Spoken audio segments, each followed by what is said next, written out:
Неделя, а сега се връщаме към големия успех на малките ни герои Крисия, Хасан и Ибрахим на детската Евровизия. След края на конкурса Петю Дикова улови еуфорията във въздуха. Вижте повече.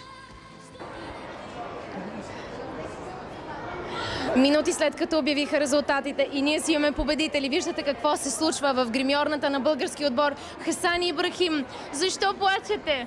От радост. Разбира се, че от радост. Преди малко вие казахте, че ние пишем история. Разбира се, ние в момента пишем история. Вярвам, че ще продължаваме да я пишем. В момента вече я написахме. Браво на вас! Гордеем се с вас. Евгений, как се представи Крисия? Крисия се представи фантастично. Със сигурност това е най-доброто представяне на България на Евровизия.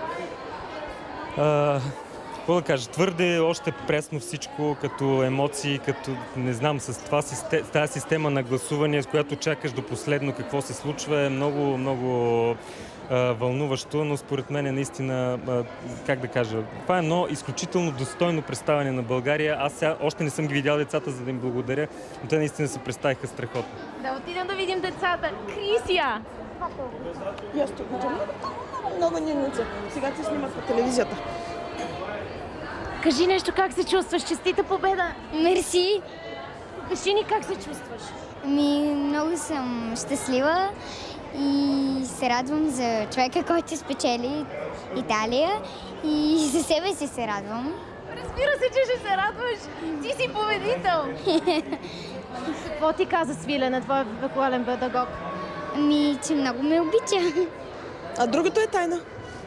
Едно нещо и казах, което ще го кажа само веднъж. Сега я го казах, няма да го повторя. Тя го знае, но то не е за пред широката публика. Извинете. Развълнувана ли си много? Да. Как ти се казва котката? Нямам котка. Не, имам, но я дадохме да се гледа Гарфилд. Добре, значи аз не помниш името й. Кой е момента, който няма да забравиш в Евровизия?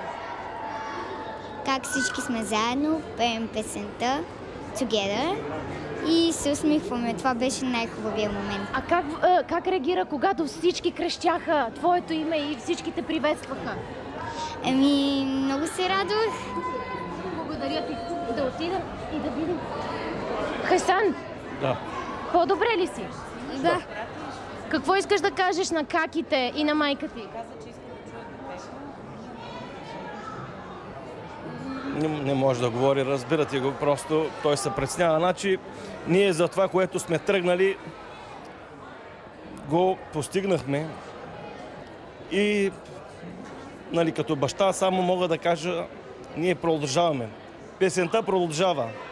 С песен сме я почнали, песента продължава, господа. Благодаря ви. Благодарим и ние. Оставяме победителите да изживеят радостта си. Това беше от тук гримьорната на българската делегация минути след обявяването на щастливите резултати. Иво.